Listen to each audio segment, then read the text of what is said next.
Hello everyone and welcome. My name is Marcos and today in this video I will share with you how to design and animate this kinetic typography using Adobe After Effects. So let's go. So let's start.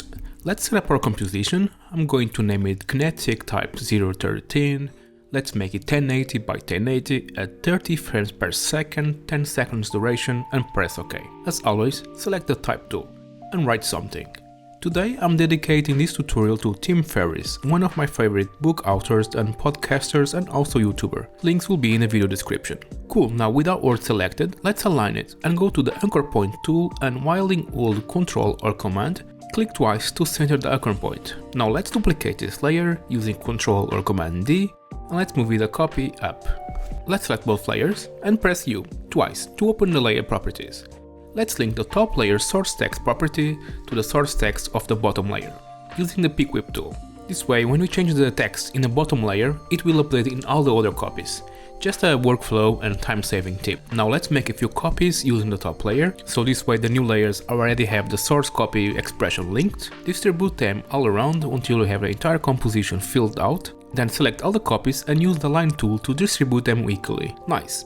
With that done, let's make our text into 3D layers. Let's select them all and press R for rotation, and then adjust the Y rotation randomly through the layers. But remember to leave one layer without any changes. Now select all the layers, right click and select Pre-Compose. Name it 3D Text and press OK. Now let's make this new comp 3D and activate the collapse box. And let's duplicate this comp. Drag the new copy up until they match perfectly. Perfect. Now let's press Ctrl or Command R to activate the rulers and drag a guideline from the top and align it to the text that doesn't have any rotation. This will be very useful for what comes next. So let's right click over the timeline and go to New, Null Object. Let's do it again and go to New, Camera. And on the camera settings, let's make the lens preset at 35mm and be sure to enable depth of the field.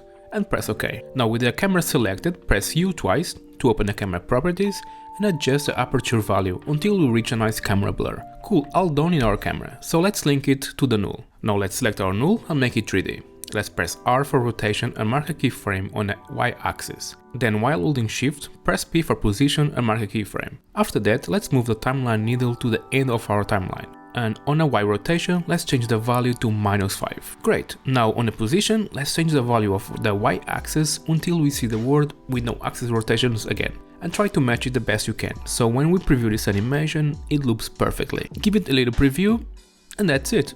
I hope you enjoyed, don't forget to like and subscribe, and I will see you in the next one. Cheers, bye bye.